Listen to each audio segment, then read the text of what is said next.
నేను ఈ మూడు పార్టీలు అధర్మంతో నిండిపోయినాయి, అవినీతితో నిండిపోయినాయి, బంధుప్రీతితో నిండిపోయినాయి, కుటుంబ అవినీతి పరిపాలనతో నిండిపోయినాయి. కాబట్టి నేను ఒక ప్రపోజల్ చెప్తున్నా. ఈ మూడు పార్టీల మీద ఆనాడు భగవంతుడు శ్రీకృష్ణుడు చెప్పినట్టు పాంచజన్యం, ఆయన శంఖం పేరు, యుద్ధంకి ముందు పాంచజన్యం ఎట్లయితే పూరిస్తారో మనం కూడా పాంచజన్యం పూరిద్దాం. ఒక 5 అంశాలను ప్రధానంగా తీసుకుందాం. ఆ 5 అంశాల కోసం ఇప్పుడు కొట్లాడదాం. రేపు ప్రభుత్వంలోకి వచ్చిన తర్వాత మన ప్రజలకు ఇద్దాం. ఏం అంశాలు అవి?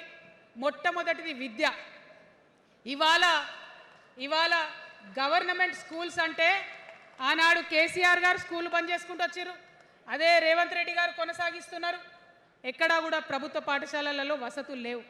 వాష్రూమ్ ఉండదు, వాచ్మెన్ ఉండడు, అటెండర్ ఉండడు, పిల్లలే పోయి బెల్లు కొట్టుకోవాలి, పిల్లలే పోయి బాత్రూమ్లు కడుక్కోవాలి, మంచినీళ్ళు ఉండవు, భయంకరమైన పరిస్థితి ఉంది. నేనేమంటా అంటే గుడిని ఎంత పవిత్రంగా చూస్తామో బడిని కూడా అంతే పవిత్రంగా చూడాలి.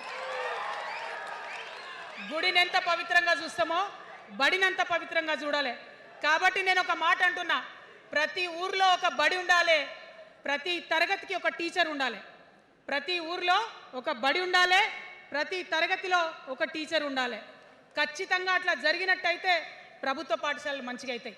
మరి నా పేద మధ్యతరగతి ఆడబిడ్డలు, మా అక్కలు అమ్మలు అనుకుంటున్నారు, అక్క మరి ఆల్రెడీ మా పిల్లలు ప్రైవేట్ స్కూళ్ళలో చదువుతున్నారు, వాళ్ళ సంగతి ఏందని. నేను మాట ఇస్తా ఉన్నా, ఇవాళ మన ప్రభుత్వం వస్తుంది, ఖచ్చితంగా వస్తుంది. ఎందుకంటే ప్రభుత్వంలో వచ్చేది మీ అమ్మ కాబట్టి అమ్మ జేబు చూడదు, కడుపు చూస్తుంది. అమ్మ జేబు చూడదు, కడుపు చూస్తుంది. కాబట్టి మీ పిల్లలు ప్రైవేట్ పాఠశాలలో చదువుతున్నా, ఎంతవరకు చదువుకున్నా కంప్లీట్గా మీ మీద ఒక్క రూపాయి కూడా భారం పడకుండా చదివించే బాధ్యత మేము తీసుకుంటాం. అది ప్రైవేట్ పాఠశాలలు కానీ, డాక్టర్ కానీ, ఇంజనీర్ కానీ, రాకెట్ సైంటిస్ట్ కానీ మన తెలంగాణ బిడ్డలు చదువుకుంటే ఒక్క రూపాయి కూడా పేద మధ్యతరగతి వాళ్ళ మీద భారం పడకుండా ఉచిత విద్యను అందించే బాధ్యత నేను నా తెలంగాణ బిడ్డల కోసం తీసుకుంటా అని ఈ సందర్భంగా తెలియజేస్తున్నా. ఇవాళ పరిస్థితి ఏంటిది? యూనివర్సిటీలో ఉన్న పిల్లలు అంతకుముందు తెలంగాణ రాకముందు నేను చూసిన రక్తం అమ్ముకునేది డబ్బులు లేకపోతే. ఇవాళ ఏం చేస్తున్నారు? బావర్చి కాడ గిగ్ వర్కర్ లెక్క గోడ మీద కూర్చొని వెయిట్ చేస్తున్నారు. అవునా కదా? ఎందుకంటే ఆ గిగ్ వర్కర్ చేస్తే అంతో ఇంత పైసలు వస్తాయి, పేరెంట్స్ మీద ఆధారపడకుండా ఉండొచ్చు అని. మరి యూనివర్సిటీలను పట్టించుకున్నామా? బీఆర్ఎస్లో ఉన్నప్పుడు 10 ఏళ్ళు ఒక్క రూపాయి కూడా ఇవ్వలేదు యూనివర్సిటీకి. ఆ యూనివర్సిటీ మిత్రులకు, పాఠశాలలో ఉన్నటువంటి వారందరికీ నేను ఒకటే ప్రపోజల్ చేస్తున్నా, మీరు ఎంత చదువుకుంటారో చదువుకోండి, ఒక్క రూపాయి కూడా మీ మీద భారం పడకుండా చదివించే బాధ్యత తెలంగాణ రాష్ట్ర సేన తీసుకుంటుంది.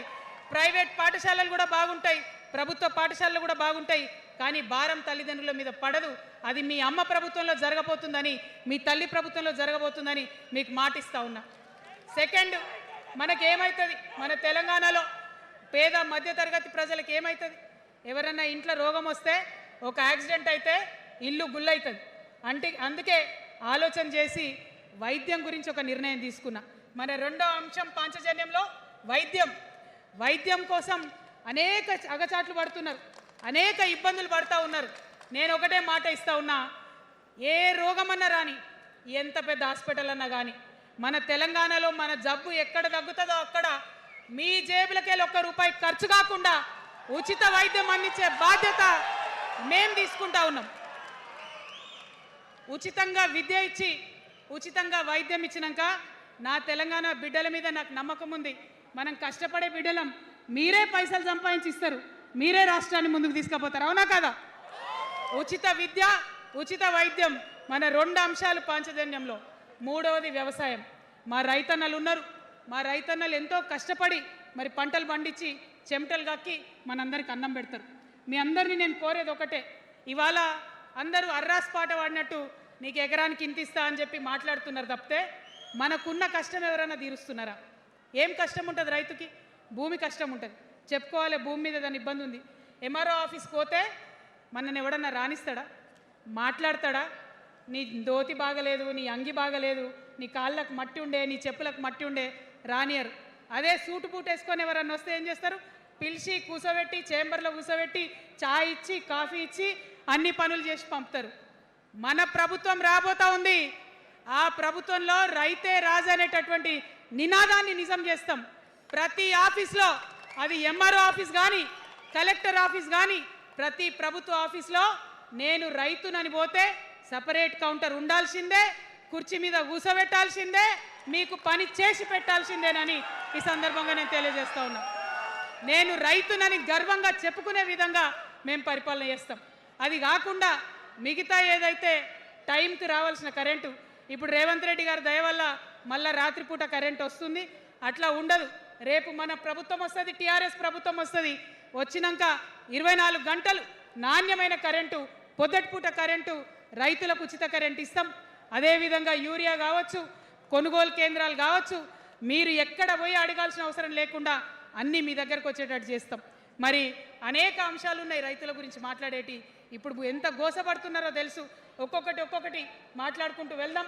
రైతుని రాజుని చేసేది నినాదంగా ఉండే దాన్ని నిజం చేస్తామని మాత్రం మీ చెల్లెగా సోదరిగా నేను మీకు మాట ఇస్తూ ఉన్నాను. ఇక 4వ అంశం ఉపాధి. మనకి ఇక్కడ చాలా యూత్ ఉన్నారు. మిమ్మల్ని అందరూ నేను ఒక మాట చెప్తా ఉన్నా, ఒక మాట అడుగుతా ఉన్నా. ప్రతి ప్రభుత్వం ఏం చెప్తుంది? ప్రతి ప్రభుత్వం స్వతంత్రం వచ్చినప్పటి నుంచి ఇప్పటి వరకు ఏం చెప్తారు? ఉద్యోగాలు ఇస్తాం, ఉద్యోగాలు ఇస్తాం, ఉద్యోగాలు ఇస్తాం. అవునా? అసలు నాకు మాట తెలియక అడుగుతా. ఒక యువ మిత్రుడు ఉంటే, ఒక యువతి ఉంటే, నేను వ్యాపారం చేసుకోవాలనా, నేను ఉద్యోగం చేసుకోవాలనా, నేను కళారంగానికి పోవాలనా, నేను ఇంకోటి కావాలనా అనే స్వేచ్ఛ నాకు ఉండాలి కదా, నాకు ఉండాలి. కానీ ప్రభుత్వాలు మనకేం చెప్తాయి? నువ్వు ఉద్యోగం చేయి, 9 to 5 ఉద్యోగం చేయి, బానిస బతుకు అనేటటువంటి కండిషనింగ్ చేస్తూ ఉన్నాయి. ఇప్పుడు చాలామంది యూత్తో నేను మాట్లాడినా, నాకు ఒక మాట చెప్తా ఉన్నారు. అక్క, మా పరిస్థితి ఎంత ఘోరం ఉందంటే బయట ఉద్యోగం దొరుకుతలేదు చదువుకున్న చదువుకి. మా అమ్మ సెల్ఫ్ హెల్ప్ గ్రూప్లో ఉండి ఆమె 2 లక్షల రూపాయలు తీసుకొచ్చి ఇస్తే నేను బండి కొనుక్కోవాలి. ఆమె 3 లక్షల రూపాయలు తీసుకొచ్చి నాకు ఇస్తే నేను ఆటో కొనుక్కొని నడుపుకోవాలి. వయసు వచ్చిన కొడుకుని, వయసు వచ్చిన బిడ్డని తల్లి దగ్గర చేయి జాపాలంటే నామోష్ అనిపిస్తుంది అక్క అని అనేక మంది చెప్పారు. అందుకే నేను చెప్తా ఉన్నా, ఉపాధి అంటే కేవలం ఉద్యోగం కాదు.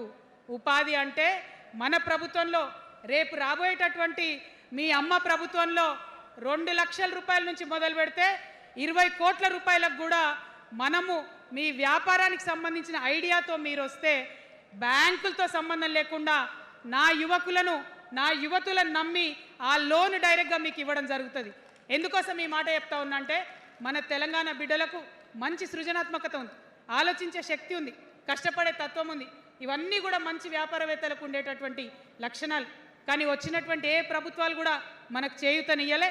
ఖచ్చితంగా నా యూత్ని నేను నమ్మాలనుకుంటున్నా, నా యూత్కి నేను డబ్బులు ఇవ్వాలనుకుంటున్నా.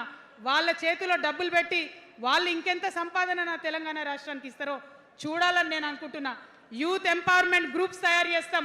2 lakhs to 20 crores వరకు డైరెక్ట్గా గవర్నమెంటే ఉండి మీకు లోన్స్ ఇస్తాం. మరి ఉద్యోగం చేయాలనుకునే యూత్ ఉంటే నేను ఒక శుభవార్త చెప్తా ఉన్నా. బాగా లెక్క పెట్టినాం. మీకు తెలుసు, నేను ఏది స్టడీ చేయకుండా చెప్ప, ఆగమాగం మీద అసలే చెప్ప. నేను స్టడీ చేసిన దానికి ఏంటంటే, ఎవరైతే ఉద్యోగం చేయాలనే యూత్ ఉంటారో వాళ్ళకి మొదటి సంవత్సరమే మన గవర్నమెంట్ వచ్చినాక 4 లక్షల ఉద్యోగాలు ఒకటేసారి సింగిల్ నోటిఫికేషన్తో ఇచ్చి తీర్థం. ఇది నా మాట, ఇది నా మాట.